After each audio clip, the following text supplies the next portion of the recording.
Now, I'm going to share a few stories throughout this presentation. Before I do so, I want to give you all a very clear framework for how you can think about being the change.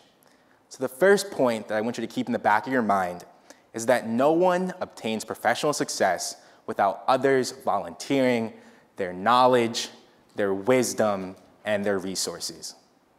The second thing I want you to keep in mind is that people's diverse life experiences shape who they are, and extending and expanding your empathy will help you understand what they need to be successful.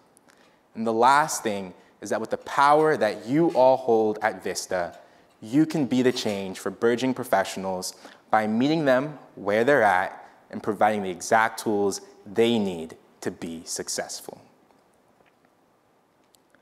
Now, really quickly, by a show of hands, who remembers the first job that they ever had? Okay, almost everyone. And I'm sure you guys also remember the anxiety around wanting to perform and wanting to impress your bosses and wanting to get that pay raise maybe down the line. So the first internship that I had in college was actually this consulting internship. And I was joined in the DC office with one of my closest friends from college. Her name was Carla. And Carla and I had this grand plan to network as much as possible, to be the jack of all trades that's required of a consultant, to be able to format PowerPoints and small talk and public speak. And of course, the main thing, the golden prize that all the interns had their sights on was a return offer at the end of the summer. Some people would get a return offer for the next summer, and if you're really, really lucky, you get a return offer for a full-time position after college. Now, about the halfway point, we all had a midway review session where we got told whether or not we were on track to getting a return offer. And my friend Carla was told the worst news that anyone could hear as an intern, that she was not on track whatsoever to getting a return offer.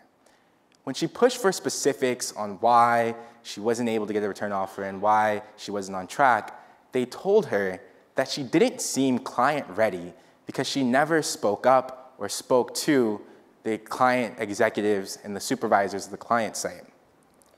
This confused Carla, not because she thought it wasn't true, but because she thought it wasn't a problem.